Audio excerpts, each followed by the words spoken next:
கருங்கல் அருகே 7ஆம் வகுப்பு மாணவிக்கு பாலியல் தொல்லை கொடுத்த டியூசன் ஆசிரியர் போக்சோ சட்டத்தில் கைது. கன்னியாகுமரி மாவட்டம் கருங்கல் அருகே உள்ள பாலூர் பகுதியைச் சேர்ந்தவர் மகேஷ், வயது 41. இவர் தனது வீட்டில் டியூசன் நடத்தி வருகிறார். இங்கே டியூசனுக்காக கருங்கல் பகுதியைச் சேர்ந்த 7ஆம் வகுப்பு மாணவியும் அவரது சகோதரரும் சென்று வந்தனர். இந்நிலையில் சம்பவத்தன்று மகேஷ் 7ஆம் வகுப்பு மாணவியை மட்டும் தனி அறைக்கு அழைத்துச் சென்று மாணவிக்கு பாலியல் தொந்தரவு கொடுத்துள்ளார். இதனை சற்றும் எதிர்பார்க்காத மாணவி கூச்சலிட்டார்.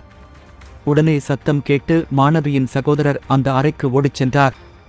அங்கே தங்கைக்கு பாலியல் தொந்தரவு கொடுத்ததை அறிந்த சகோதரர் ஆசிரியரை திட்டிவிட்டு தனது தங்கையை அழைத்துக் கொண்டு வீட்டிற்கு சென்றுள்ளார். பின்னர் டியூசனில் நடந்த சம்பவத்தை அவர்கள் தாயாரிடம் தெரிவித்தனர். இதனை கேட்டு அதிர்ச்சி அடைந்த தாயார் இதுபற்றி குளச்சல் மகளிர் போலீசில் புகார் அளித்தார். அந்த புகாரின் அடிப்படையில் மகேஷ் மீது போலீசார் போக்சோ சட்டத்தின் கீழ் வழக்கு பதிவு செய்து அவரை கைது செய்து சிறையில் அடைத்தனர்.